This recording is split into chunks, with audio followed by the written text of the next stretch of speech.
할렐루야. 예수 그리스도 이름으로 하나님 말씀 함께 나눌 시간 들어가겠습니다. 이 시간 다룰 경고는 바로 여호수아서가 되겠습니다. 나가기 전에 먼저 좀 기쁜 소식이 있어서 함께 공유하고자 합니다. 제주 사역을 마치고 이제 월요일 날 돌아왔거든요. 그런데 이제 제주의 1호 수세자인, 제주 도민으로서 1호 수세자인 우리 이혜주 자매님이 어머님을 전도하겠다고 지난주에 이제 그 성남을 방문하셨었거든요. 그리고 이제 그 아버님이 팔순 팔순잔치 이틀 전에 확진이 되는 바람에 못 만났어요. 그리고 그냥 돌아왔는데, 그럼에도 불구하고 그 어머니께서, 친정 어머니죠, 성남 은행동이라고 하는 곳에 거주하고 계시는데 우리 분당교회에 첫 출석을 하셨습니다. 그래서 이제 뭐 굉장히 마음에 들어 하시고, 또 나오겠냐고, 또 나오겠다고, 계속 나오겠냐고, 계속 나오겠다고 또 이렇게 대답을 하셨다고 그러네요. 그래서 참 뭐 우리 하나님께서 뭐라 그럴까요? 이슬비에 옷 젖듯이 또 그렇게 역사하신다고 표현할까요? 뭐 그런 감을 좀 느꼈습니다. 우리가 품어야 할 뭐 제주 선교센터, 우리 항상 기도 그 제목에 4번 이렇게 붙여가지고 저희들이 기도하고 있는데요. 앞으로도 관심 가지고 여러 가지로 그렇게 힘썼으면 좋겠습니다. 예. 자, 여호수아서는 뭐 제가 여기 부임하기 전에 뭐 1장부터 마지막 24장까지의 내용을 다 다뤄드렸어요. 그죠? 그래서 우리 성도님들이 뭐 아주 그 생소하지는 않고 상당히 익숙하실 것입니다. 너무 많이 풀어놨던 것 같더라고요, 제가. 아무튼 복습하는 그런 기분으로 살펴보시면 되겠습니다. 여호수아서의 이 경건의 제목은 바로 이제 헬라어로 번역이 되는 여호수아라고 하는 이름이 이예수스예요. 이예수스. 예수스가 아니고 이예수스. 바로 이 예수라고 하는 그 발음하고 동일합니다. 희한하죠? 70인역 성경에서는 눈의 아들 여호수아, 예수스 나우스, 70인역은 헬라어로 번역이 된 성경이라고 했잖아요. 그러니까 당연히 여호수아라는 이름은 이예수스로 이렇게 번역이 됐고요. 나우스는 이제 눈의 아들 이런 뜻입니다. 그래서 이제 이렇게 한글 성경도 바로 이 여호수아 선지자 이름을 따서 여호수아라고 이렇게 명령하게 되었고요. 저자는 여호수아로 여겨집니다. 그런데 여호수아가 자기의 죽음에 대해서 기록할 리가 없죠. 모세의 죽음에 대해서 본인이 그 자신이 기록할 리 없는 것처럼 여호수아서에 나오는 여호수아의 죽음에 대해서도 역시 여호수아가 기록한 것은 아니겠죠. 그건 이제 후대에 다른 사람들이 이렇게 기록한 것입니다. 기록된 그런 시기는 BC 1390년경에서 1200년 사이 뭐 이 정도로 추정을 하고요. 개론을 하는 중요한 이유는 바로 이런 배경에 대해서 좀 저희들이 지식을 가져야 되거든요. 성경 자체 안에는 이런 배경에 대한 지식이 극히 제한되어 있습니다. 그래서 여러 가지 뭐 역사나 문화나 뭐 이런 것들에 대한 그런 배경에 대한 내용을 이 개론을 통해서 저희들이 이제 익히는 그런 기회를 가지는 게 굉장히 중요한 또 의미가 있다, 이렇게 볼 수가 있습니다.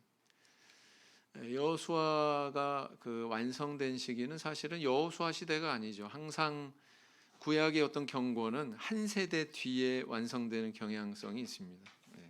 몇 세대 뒤이기도 하고요. 그래서 이 여호수아서가 완성된 시기는 사사 시대다, 이렇게 이제 추정을 하죠. 사사 시대는 어떤 시대였습니까? 신앙이 좋은 길을 걷는 그런 시대였습니까? 아니었죠. 굉장히 암울한 그런 시대였는데 사사 시대가 모델로 삼고 신앙의 어떤 다시 일어서기 위한 그런 샘플로 삼을 수 있는 시기를 말할 것 같으면 바로 여호수아 시대였겠죠. 그죠? 그래서 과거를 회상하면서 여호수아 시대의 그런 과거 역사를 회상하면서 그렇게 승승장구했었던 그들의 모습을 다시 회복하고자 이것을 이제 사사 시대 때 편집을 완성했다 이렇게 볼 수가 있습니다.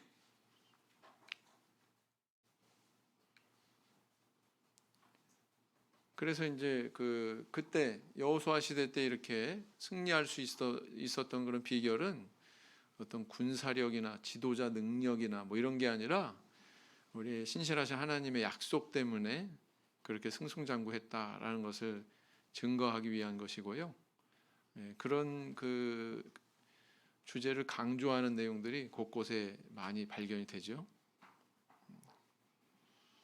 그리고 또 하나님께서 그 미정복지로 일부를 이렇게 남겨두신 이유가 바로 그들이 순종하느냐 불순종하느냐 이것을 시험하기 위해서였다라는 것을 또 밝히고 있습니다. 그래서 이제 사사기 서두에도 그렇지만 여호수아서에도 쫓아내라 이런 명령이 많이 발견이 되고 있죠. 이게 굉장히 중요한 화두구나라는 것을 알 수가 있습니다. 사사기 제가 지난주인가요? 지난주는 영은혜였군요. 그죠?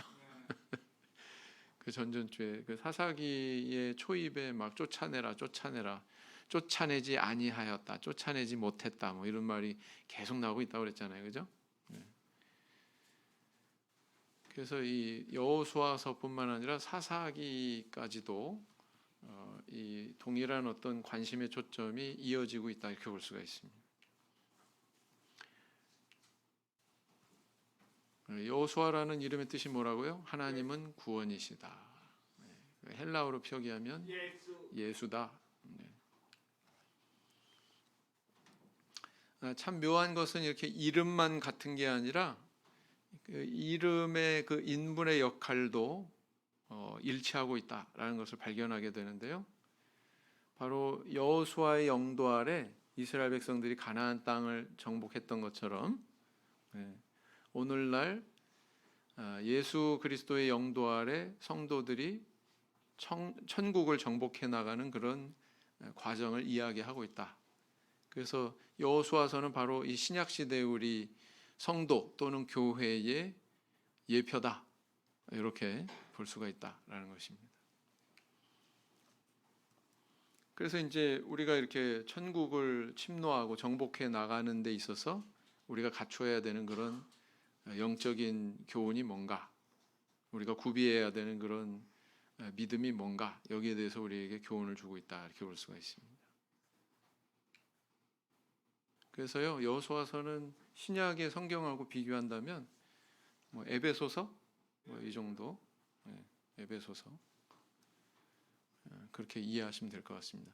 여호수아서의 내용은 크게 세 부분으로 나눌 수 있는데요. 1장부터 12장, 그 다음 13장부터 21장, 그 다음 마지막 세 번째는 22장부터 24장 이렇게 되어 있습니다. 그 첫 번째로 일부의 내용은 가나안 거점 정복에 대한 정복 전쟁에 대한 얘기고요. 두 번째 부분은 땅 분배에 대한 이야기고요. 세 번째는 뭐 도피성 제도, 그 다음에 뭐 요단 동편의 그 지파들이 뭐 이렇게 단을 쌓았던 그런 사건을 다루고 있고, 그 다음에 마지막으로 이제 여호수아가 지도자들에게 또 백성들에게 당부하는 그런 고별사가 기록이 되어 있죠. 그렇습니다. 세 부분이다. 뭐 1장 마음을 강하게 하고 담대히 하라 자주 나오죠. 2장에는 기생 라합의 그런 신앙 고백에 대해서 발견하게 됩니다. 3장 4장에 와서는 요단강 건너는 사건에 대해서 기록하고 있고요. 그걸 기념해서 또 돌비를 세우는 그런 사건을 기록하고 있죠. 길갈에서 할례를 행합니다. 할례산에서 할례를 행하였더라. 전에도 여러 번 얘기했습니다. 이 얼마나 기념비적인 사건인지 나중에 할례산이라고 하는 지명이 생겼단 말이죠. 할례 행한 것이. 여리고성 정복하기 전에 그들은 자신들의 정체성을 세우는 할례를 먼저 행했다. 굉장히 중요하죠. 모세가 애굽에 내려가기 전에 그 자녀들에게 그 아내가 할례를 행하는 그런 일이 기록이 되어 있죠. 이게 정체성을 세우는 거예요. 모세는 그때까지도 자녀들한테 할례를 줬다는 거예요, 안 줬다는 거예요. 예. 그래서 우리가 무엇인가를 일하는 것은요, 우리의 정체성과 관련되는 일이거든요. 그런데 정체성을 먼저 세우는 것이 그만큼 중요하다는 걸 우리에게 보여주고 있습니다. 그래서 이제 그 할례를 행한 다음에 여리고성을 무너뜨리고요. 그렇게 큰 하나님의 역사가 일어났는데 그곳에도 범죄하는 일이 있었어요, 없었어요? 마치 사도행전에 보면은 사도 시대 때 그 성령의 역사가 이렇게 강하게 나타나는 그 시대에 아나니아 삽비라 부부 같은 그런 사건도 있었던 것처럼 그들이 죽음을 당하는 그런 사건이 있었던 것처럼 그렇습니다. 자, 여리고성 무너뜨렸는데 이번에 아이성에서는 패배하죠. 근데 다시 또 심기일전에서 다시 또 함락하는 그런 내용이 기록되어 있습니다. 기브온 족속에게 또 속임당하는. 그래서 여호수아서에 보면은 이스라엘 백성들의 또 여호수아의 오점이 딱 2번 있었는데 그게 바로 이제 아이성에서의 첫 전투 패배고 다른 하나는 기브온 족속에게 속임당하는 그 사건이었다 이렇게 볼 수가 있습니다. 자, 그다음에 이제 남방을 정복하는 그런 일에 대해서 기록을 하고 있고요. 그다음에 북방을 2번째로 이렇게 정복하는 일에 대해서 기록하고 있습니다. 남방, 북방 이렇게 나오는 거 보니까 이스라엘 백성들이 어떻게 접근에 들어갔는지를 반영하고 있는 거죠. 마치 인천 상륙 작전처럼 가나안 땅에 허리를 딱 잘라가지고, 그죠? 그렇게 진입한 것입니다. 여리고성을 함락시키고 전진하잖아요. 그럼 이게 딱 양분됩니다. 남북으로 가나안 땅이. 자, 그래서 이제 아주 특이한 케이스죠. 여리고성의 기생 라합. 직업도 그렇게 바람직하지 않은 직업임에도 불구하고 희한한 것은 여리고성 사람들이 다 그 여리고성의 견고함을 믿고서 저항하고 있었는데 이 기생 라합만큼은 이게 무너진다. 무너진다고 믿지 않았다면 어떻게 자기 구원을 요청했겠어요? 그죠? 여기는 무너질 성이다. 그런 믿음을 가지게 된 이유에 대해서 성경이 이렇게 보여주고 있습니다. 이 여인이 들었던 뉴스가 있어요. 올드 뉴스, 새로운 뉴스, 그죠? 그 내용 한번 읽어보겠습니다. 시작. 이는 너희가 애굽에서 나올 때 여호와께서 너희 앞에서 홍해 물을 마르게 하신 일과 너희가 요단 저편에 있는 아모리 사람의 2왕 시온과 옥에게 행한 일, 곧 그들을 점령시킨 일을 우리가 들었음이라. 우리가 듣자 곧 마음이 녹았고 너희의 연고로 사람이 정신을 잃었나니 너희 하나님 여호와는 상천하지의 하나님이시니라. 이거 가식적으로 지금 이렇게 얘기하고 있는 게 아니라고요. 그렇죠? 이 믿음이 있었기 때문에 이 여인은 정탐꾼들을 숨겨줬고, 그죠? 그 다음에 자신들의 구원에 대해서 요청을 했어요. 이 믿음이 있었기 때문에 그렇습니다. 그래서 40년 전의 뉴스를 이 여인은 기억하고 있었구나. 홍해 물을 마르게 하신 것, 그죠? 그 다음 최근에 시온과 옥을 정벌한 요단 동편 땅이거든요. 요단 동편 땅의 그 2왕을 이렇게 정벌한 일을 기억을 하고 있었구나. 그걸 통해서 그는 이런 믿음을 가졌구나라는 것을 알 수가 있죠. 그래서 요청한 게 뭐예요? 우리와 우리 가족을 구원해 달라. 그리고 구원을 위한 표식으로 붉은 줄을 창 밖으로 이렇게 달아 내리도록 그렇게 약조를 하지요. 읽어보겠습니다. 위에 형제반, 아래 자매반. 시작. 우리가 이 땅에 들어올 때에 우리를 달아 내리운 창에 이 붉은 줄을 내고 내 부모와 형제와 내 아비의 가족을 다 내 집에 모으라. 시작. 라합이 가로되 너희의 말대로 할 것이라 하고 그들을 보내어 가게 하고 붉은 줄을 창문에 매니라. 자, 그다음에 이제 그 요단강을 건너는 그런 사건이 일어나는데요. 이 마당에 왜 이런 일을 하나님께서 명하시나 이제 그런 의문을 품어볼 수가 있죠. 이때는 출애굽 2세대들이 다 이제 교체된 상태였습니다. 2세대로 1세대 가운데 남아 있는 사람 딱 두 사람이었다 그랬죠. 누구랑 누굽니까? 여호수아와 갈렙. 그러니까 이 출애굽 2세대는 홍해를 경험한 사람은 그 나올 당시에 20세 이하이거나 아니면 광야에서 태어난 세대. 그들은 홍해에 대한 경험이 있을까요, 없을까요? 모르겠죠. 경험이 없으니까, 그죠? 근데 하나님께서는 이 가나안 정복에 앞서서 유사한 경험을 하게 하십니다. 요단강이 뭐 지금은 이래요. 옛날에는 뭐 수량도 많고 굉장히 강폭도 넓었던 것 같은데 그렇게 판단할 수 있는 근거가 여호수아의 기록이 되어 있죠. 바로 이 기록입니다. 읽어보겠습니다. 시작. 요단이 몸에 거두는 시기에는 항상 언덕에 넘치더라. 궤를 맨 자들이 요단에 이르며 궤를 맨 제사장들의 발이 물가에 잠기자 곧 위에서부터 흘러내리던 물이 그쳐서 심히 멀리 사르단에 가까운 아다무 병반에 일어나 쌓이고 아라바의 바다 여매로 향하여 흘러가는 물은 온전히 끊어짐에 백성이 여리고 앞으로 바로 건널세. 그랬어요. 이 언덕에 넘쳤다라고 하는 거 쉽게 생각하자면은 우리 이렇게 하천에는 이렇게 뚝방을 세워놓잖아요. 양쪽으로 물이 범람하지 않도록. 근데 그걸 넘을 정도로 이렇게 수량이 많았다는 거죠. 지금은 왜 수량이 적냐?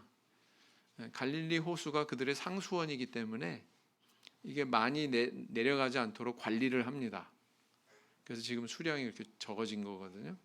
그래서 사해 물도 점점 줄어들고 있어요. 지금 1년에 한 1m씩 그렇게 내려가고 있습니다. 지금 계속 증발량은 많은데 유입량은 적으니까 그렇다라는 것입니다. 이 사건의 의미가 더 중요하죠. 마치 모세의 영도하에 이스라엘 백성들이 홍해를 건넌 것처럼 하나님께서는 새롭게 세워진 여호수아의 영도하에 이스라엘 백성들이 요단강을 건너게 하십니다. 그로 인해서 목적으로 하는 바가 뭘까요? 모세의 그런 리더십이 세워진 것처럼 여호수아의 리더십도 세워져야 되겠죠. 그죠? 네, 바로 그런 의미가 있다. 한번 읽어보겠습니다. 시작. 너희 하나님 여호와께서 요단 물을 너희 앞에 마르게 하사 너희로 건너게 하신 것이 너희 하나님 여호와께서 우리 앞에 홍해를 말리시고 우리로 건너게 하신과 같았나니 이렇게 표현하고 있어요. 그죠? 그래서 이제 거기를 건너서 요단강을 건너서 만나게 되는 첫 성, 마치 그 서쪽 가나안 땅의 대문과도 같은 성이 있는데 거기가 여리고입니다. 우리 지리적인 거를 많이 살펴보셨잖아요. 전에 요단강이 있는 좌우는 협곡이에요. 이렇게. 그런데 이게 좀 완만해지면서 서로 만나는, 소통할 수 있는, 왕래할 수 있는 그런 곳이 나오는데 거기에 바로 뭐가 있냐면 여리고성이 있거든요. 그리고 성이 있으려면 반드시 물이 있어야 됩니다. 많은 사람들이 거주하려면 물이 풍부하고 그러니까 여기 성이 있는 거죠. 여리고성을 정복한 그런 기사가 6장에 나옵니다. 몇 바퀴 돌았어요?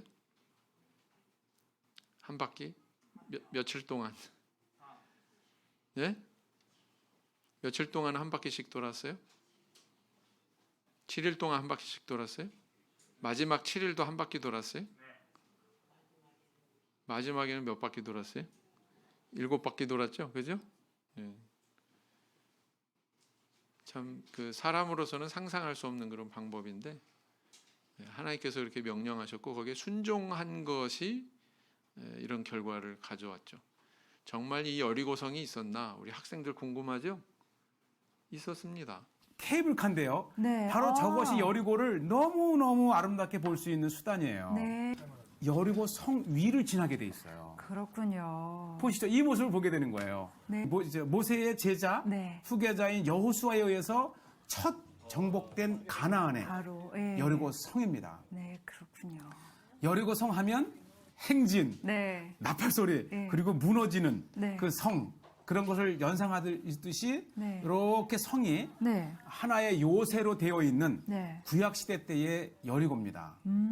그렇군요. 네. 예. 수많은 그 고고학자들이 예. 여리고 성을 이제 발굴을 하잖아요. 예. 그래서 이 거대한 성이 있을 만큼 여리고의 오랜 역사와 네. 이러한 유적이 있다는 것은 우리에게 너무 감사한 것 같아요. 그러네요. 보세요. 이것이 예. 요새가 있었고 네. 성이 있었고 살아간 사람이 있었고 저 보세요. 저 밑에는 네. 저것이 이제 그 아치형 문의 아. 자락인데 네. 이 위에서 내려다볼 정도로 낮은 곳에 있으니까 네. 얼마나 1만 년 동안 수많은 성이 무너지면 그러네요. 그 위에 건물을 짓고 또 무너지면 그 위에 짓고 해서 예. 높이고 성의 역사를 말해주는 거예요. 야, 이런 흔적들을 눈앞에서 보는 게 참 예. 감격스럽네요. 이거 보시죠. 예. 이게 벽돌입니다. 아, 예. 진흙에 집을 넣어서 벽돌을 구웠던 출애굽 에집트의 그 이스라엘인들을 떠올릴 수 있듯이 네. 저러한 흙을 개서 쌓은 성벽입니다. 네. 네, 그래서 지금도 여전히 발굴이 진행이 되고 있다고 합니다. 네. 있었어요? 없었어요? 있었어요. 읽어보겠습니다. 시작.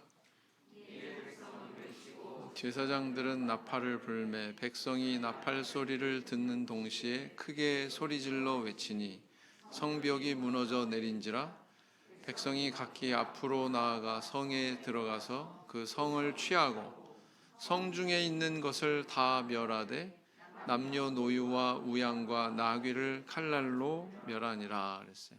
마지막에 남녀노유, 늙은이나 어린아이나 우양과 나귀까지 다 칼날로 멸했다고 그랬죠. 이런 기록 때문에 예수님을 잘 알지 못하는 사람, 또 성경을 모르는 사람들이 비판하는 그런 빌미가 되죠. 왜 하나님은 참 잔인한 신이냐, 왜 이렇게 잔인하냐, 뭐 이렇게 비판하기도 하죠. 성경을 모르기 때문에 그래요. 왜 이런 명령을 하셨는지.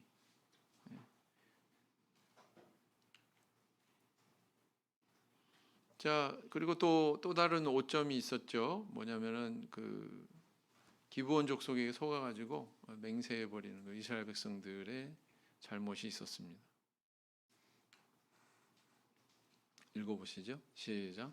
또 우리가 포도주를 담은 이 가죽 부대도 새 것이더니 찢어지게 되었으며 우리의 이 옷과 신도 여행이 심히 길므로 인하여 낡아졌나이다 한지라. 무리가 그들의 양식을 취하고 어떻게 할 것을 여호와께 묻지 아니하고 여호수아가 곧 그들과 화친하여 그들을 살리리라는 언약을 맺고 회중 족장들이 그들에게 맹세하였더라. 그랬어요. 제가 이렇게 빨간색으로 쳐놨는데 중간에 보시면 그들의 양식을 취하고 어떻게 할 것을 여호와께 묻지 아니하고, 성경에는요 그냥 있는 사실을 그대로 기록하는 내용이 상당히 많죠. 여기에 대해서 뭐 잘했다 잘못했다 이렇게 해야 되는데 뭐 이런 게 잘 안 나타나는 경우가 많아요.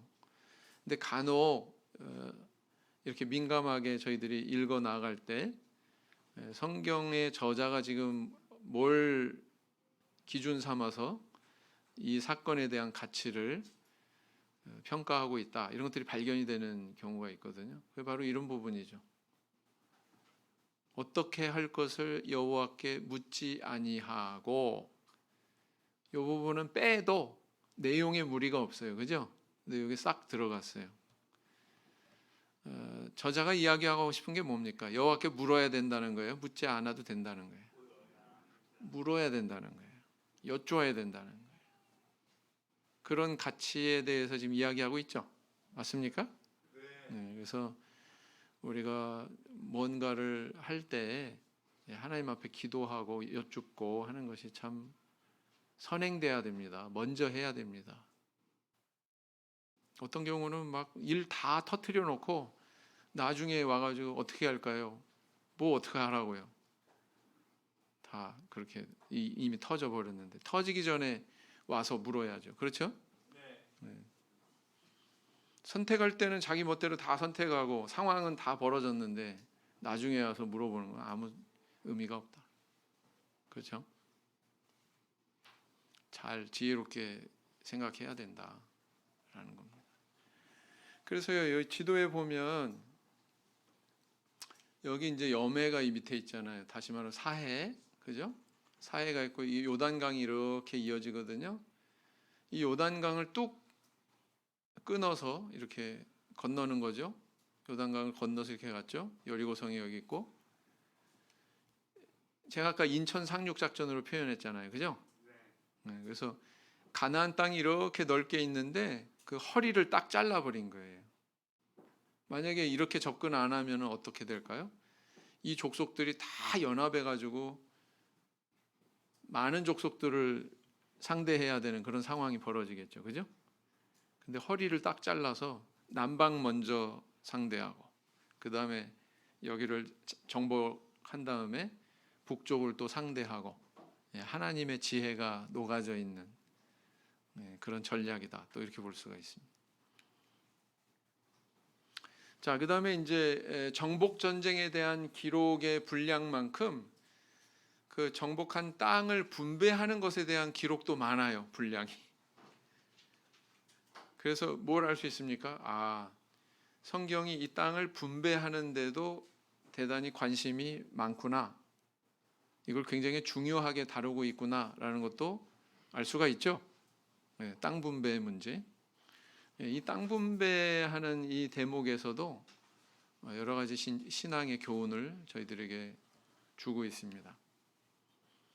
그래서 13장에 보면은 이제 그 요단 동편 기업의 분배, 요단 동쪽에 터를 잡은 두 지파 반이 있었죠.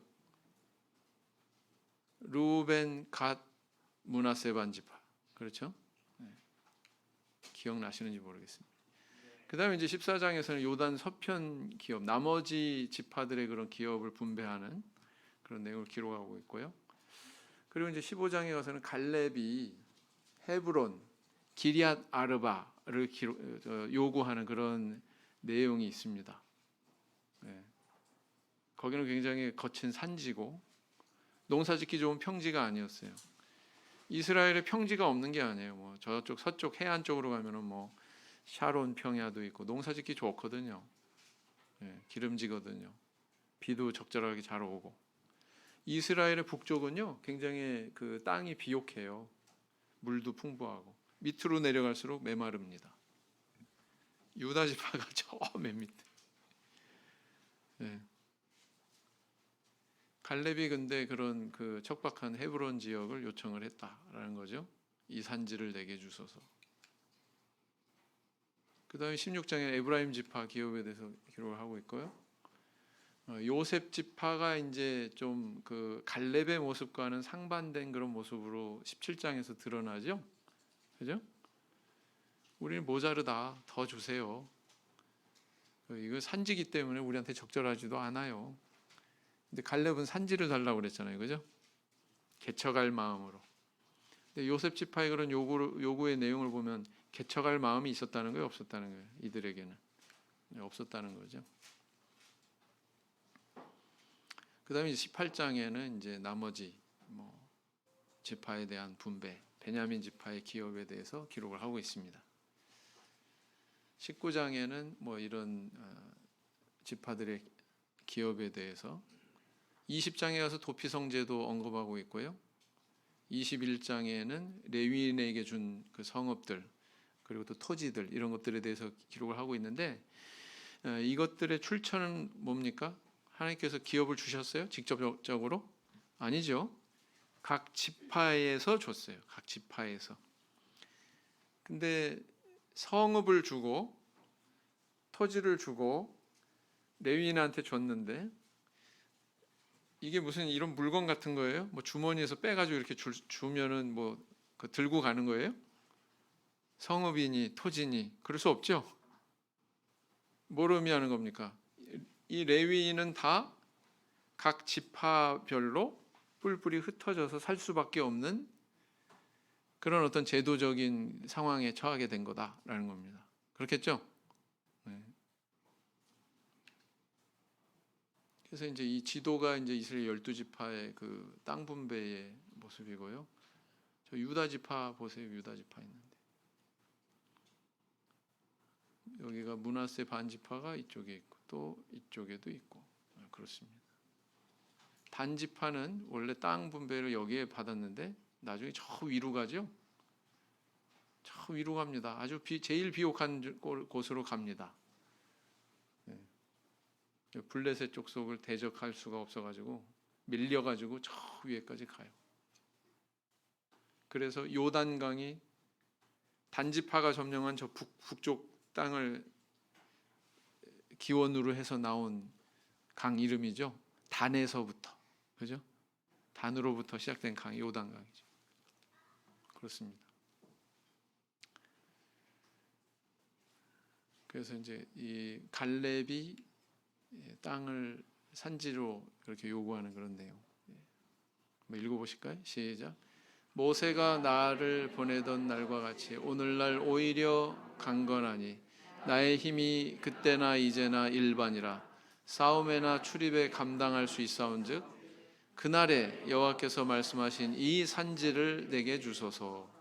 당신도 그날에 들으셨거니와 그곳에는 아낙 사람이 있고 그 성읍들은 크고 견고할지라도 여호와께서 혹시 나와 함께 하시면 내가 필경 여호와의 말씀하신 대로 그들을 쫓아내리이다 그랬단 말이죠.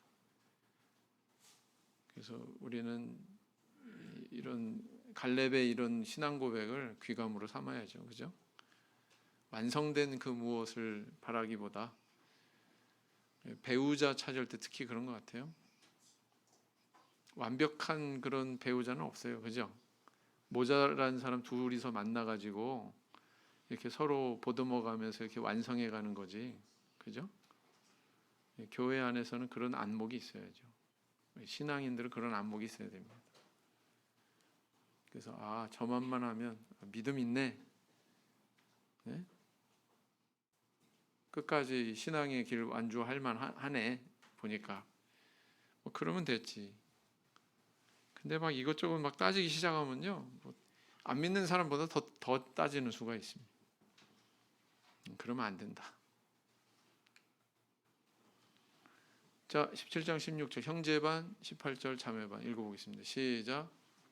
요셉 자손이 가로되 그 산지는 우리에게 넉넉지도 못하고 골짜기 땅에 거하는 가나안 사람에게는 베스안과 그 향리에 거하는 자든지 이스라엘 골짜기에 거하는 자든지 다 철병거가 있나이다.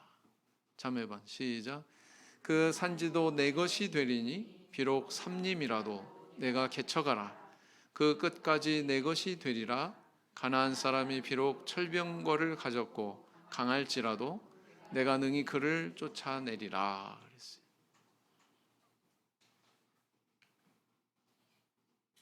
자, 그래서 이 기업의 땅은요, 물만 공급이 되면 저렇게 왼쪽에 있는 모습처럼 저렇게 비옥합니다. 물이 없으면 어떻게 해요? 오른쪽 같이. 무슨 얘기냐? 물대는 수고는 누가 하라는 거예요? 너희들이 하라는 거예요. 너희들이 개척해라. 이거예요. 그죠? 자, 이 지도는 바로 그 도피성의 위치를 표기한 지도입니다. 이렇게 보면 대체적으로 이제 가나안 땅 어디에서건 하루 안에 도착할 수 있는 그런 가까운 곳에 도피성을 저렇게 마련했죠. 그 목적은 뭐냐면은 오살한 자들의 생명을 보존시키기 위해서. 자기가 악의가 없어요. 실수로 사람을 죽였어요. 그런데 이 사람 죽임당하면 안 된다. 하나님께서 그들도 그러니까 인권 어쩌고 저쩌고 지금 요즘에 뭐 이 사회에서 이야기하고 그러지만 또 이제 좀 미개할수록 어떤 그런 사람의 인권 같은 게 잘 보장이 안 되잖아요. 근데 그런 것에 대한 관심이 사실은 성경은 훨씬 오래전부터 이렇게 있었다. 자, 읽어보겠습니다. 시작. 이스라엘 자손에게 고하여 이르라. 내가 모세로 너희에게 말한 도피성을 택정하여 부지중 오살한 자를 그리로 도망하게 하라. 이는 너희 중 피의 보수자를 피할 곳이니라 그랬어요. 이게 없었으면 어떻게 할 뻔했어요. 사회가 굉장히 흉흉했을 거예요. 이 사람이 복수하고 또 그 자녀들이 또 거기에 대해서 또 복수하고 막 별로 좋은 사회가 안 됐겠죠, 그죠? 그래서 우리 하나님께서는 뭐 도피성 제도뿐만 아니라 뭐 안식년 제도, 희년 제도 이런 걸 마련한 걸 보면 사람들이 살아가면서 대단히 균형 잡힌 그런 평안한 삶을 살 수 있도록 사실은 다 그런 제도적인 장치를 우리에게 내려주셨다는 걸 알 수가 있습니다.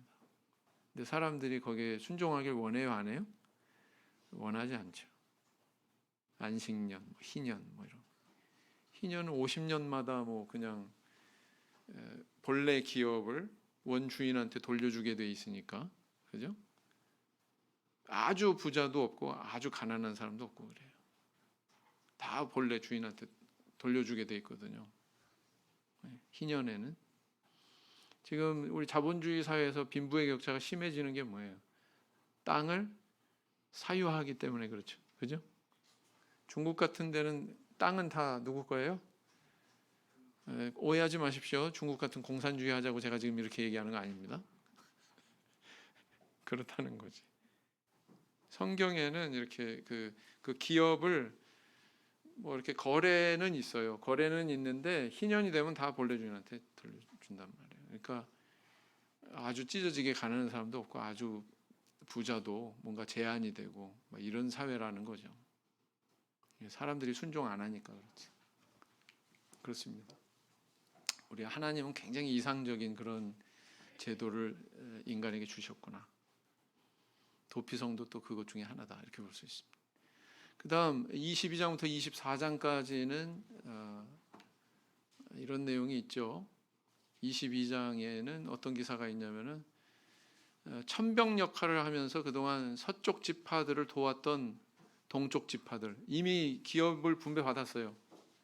야, 너네들 손 뻗고 발 뻗고 그렇게 있지 말고 와서 우리 좀 도와줘. 서쪽 지파들 좀 도와줘. 그래서 뭐예요? 루벤, 갓, 므낫세 반지파의 남자들이 다 강을 건너서 동행하지 않습니까? 전쟁을 마치고 이제 돌아가는 그들에 대해서 오해가 있었죠.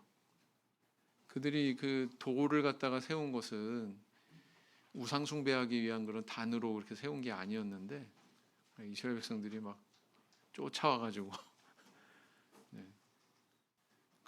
그런 그 오해가 있었고 거기에 대해서 잘 해소하는 그런 모습을 보게 되죠. 이 부분은 사사기 후반부에 베냐민 비류들이 레위인의 첩을 범했을 때 그런 지파와 지파들이 이제 충돌하잖아요. 그런 모습하고 대조됩니다. 이거는 또 네. 지파와 지파 간의 어떤 그런 갈등과 대조가 되는 그런 구도다 이렇게 볼 수가 있습니다. 그다음에 이제 여호수아가 지도자를 향해서 이제 고별 설교하는 내용을 23장에 기록하고 있고 또 지도자뿐만 아니라 백성들을 향해서 고별 설교하는 내용이 24장에 기록되고 있습니다. 이걸 읽으면 마치 그 바울 사도가 에베소 장로들을 청해가지고 이렇게 당부하는 그런 고별사를 상기시키죠. 그렇습니다. 자, 형제반 자매반 이렇게 씁니다. 시작. 루벤 자손과 므낫세 반지파가 가나안 땅 요단 언덕가에 이르자 거기서 요단가에 단을 쌓았는데 볼만한 큰 단이었더라. 자매반 시작. 우리가 번제나 소제나 다른 제사를 위하여 우리의 하나님 여호와의 성막 앞에 있는 단 외에 단을 쌓음으로 여호와께 패역하고 오늘날 여호와를 쫓음에서 떠나려 함은 결단코 아니니라 하리라. 그래서 공동체 안에서의 오해가 벌어졌을 때에 해소하는 모범적인 사례를 보여주고 있고요. 사사기 말미에는 그 반대다. 또 이렇게 볼 수가 있습니다. 여보세요. 이게 왕국 시대의 것인데 우상 숭배하던 그런 흔적들이 남아 있어요.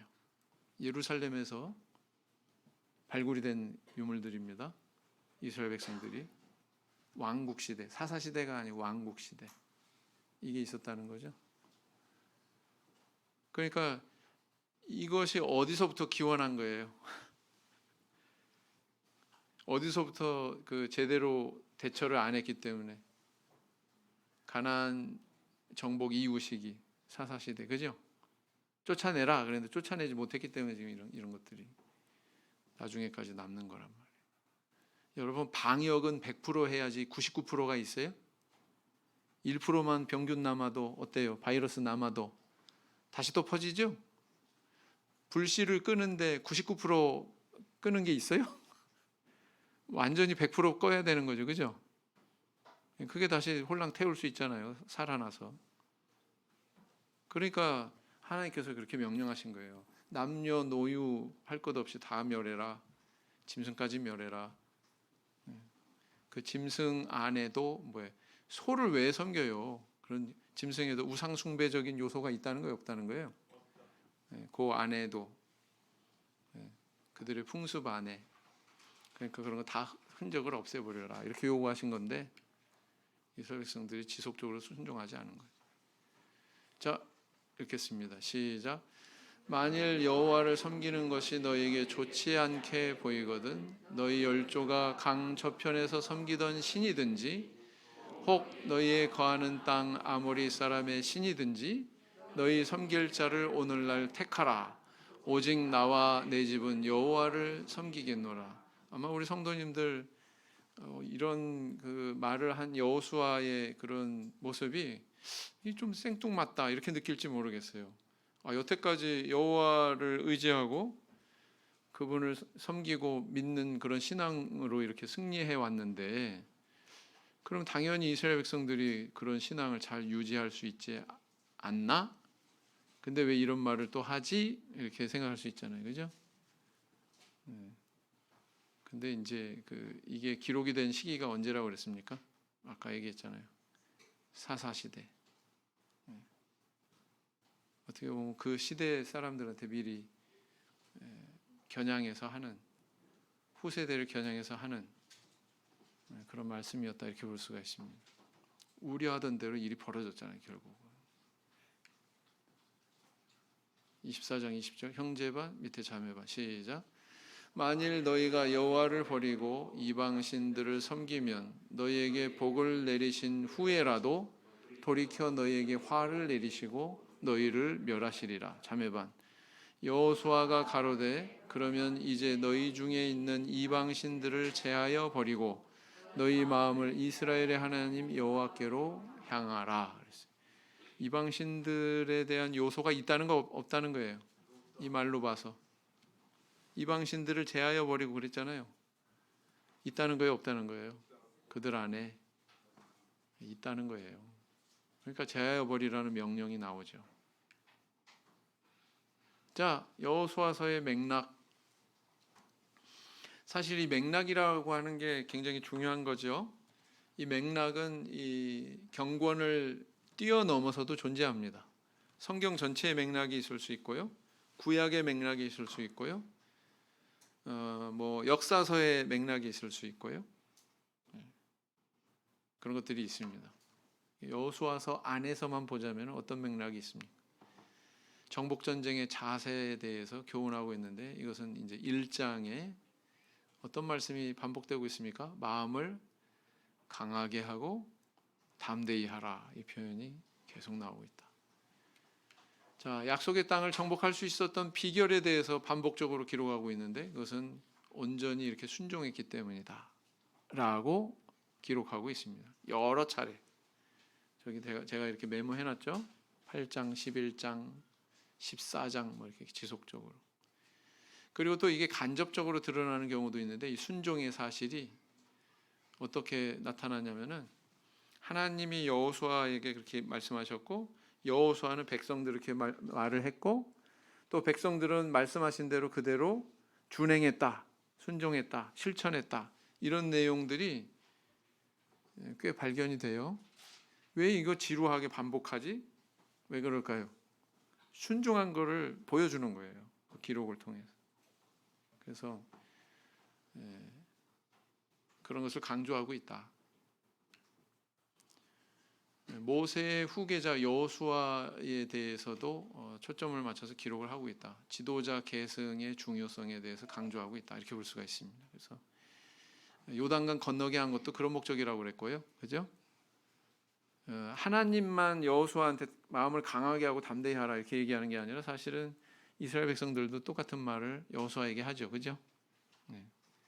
그래서 여러 가지로 하나님께서 여호수아를 세우기 위해서 또 일을 만드신다라는 것을 알 수가 있죠. 자, 9절 형제반 자매반 시작. 내가 내게 명한 것이 아니냐 마음을 강하게 하고 담대히 하라 두려워 말며 놀라지 말라 내가 어디로 가든지 내 하나님 여호와가 너와 함께 하느니라 하시니라. 자매반 당신의 명령을 거역하며 무릇 당신의 시키는 말씀을 청종치 아니하는 자 그는 죽임을 당하리니 오직 당신은 마음을 강하게 하시며 담대히 하소서. 그랬습니다. 백성들도 이렇게 이야기하잖아요. 자매반, 형제반 이렇게 읽겠습니다. 시작. 여호와께서 그종 모세에게 명하신 것을 모세는 여호수아에게 명하였고 여호수아는 그대로 행하여 여호와께서 무릇 모세에게 명하신 것을 하나도 행치 아니한 것이 없었더라. 형제반 여호와께서 여호수아에게 이르시되 내가 오늘부터 시작하여 너를 온 이스라엘의 목전에서 크게 하여 내가 모세와 함께 있던 것 같이 너와 함께 있는 것을 그들로 알게 하리라. 하나님의 그 목적이 뚜렷하게 드러나고 있죠. 여호수아의 리더십을 세우시려고 하는. 자, 그래서 여호수아서 전체적으로 이렇게 맥락 안에서의 굵직굵직한 교훈은 이런 것들이다. 이렇게 볼 수가 있습니다. 어떤 것들이요? 영적인 가나안을 정복하려면 마음을 강하게 하고 담대히 해야 된다. 그다음 두 번째, 이 말씀에 대해서 순종하면 여리고 성도 무너뜨리지만 불순종하면 아이 성도 불가능하다. 영적 전쟁에서의 승리는 육신적인 능력이 아니라 하나님의 은혜로만 가능한 거다. 이런 것들을 교훈하고 있고요. 또 네 번째, 한 사람의 범죄가 공동체 전체에 큰 피해를 줄 수 있으니 여기에 대해서 적절하게 조치를 취해야 된다. 누구를 가리켜 얘기하는 거예요? 아간. 그렇죠?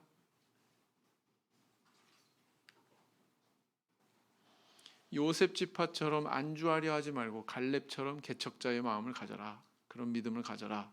이걸 우리에게 교훈하고 있다. 그러니까 이 맥락이 있는 걸로 보는 거예요. 저자가 왜 갈렙을 등장시키고 왜 요셉 자손에 이런 말을 등장시키냐? 대조되잖아요. 그죠? 맥락이 있는 거란 말이에요. 자, 여섯 번째, 여호수아처럼 나와 내 후손은 여호와만 섬기겠노라고 신앙의 결단을 하라. 우리 하나님은요, 신앙교육에, 후세대의 신앙교육에 굉장히 관심이 많으십니다. 신명기라고 하는 성경 전체가 사실은 신앙교육을 겨냥해서 기록된 것이잖아요. 또 여호수아에서도 역시 그렇고. 자녀들을 사랑하십니까?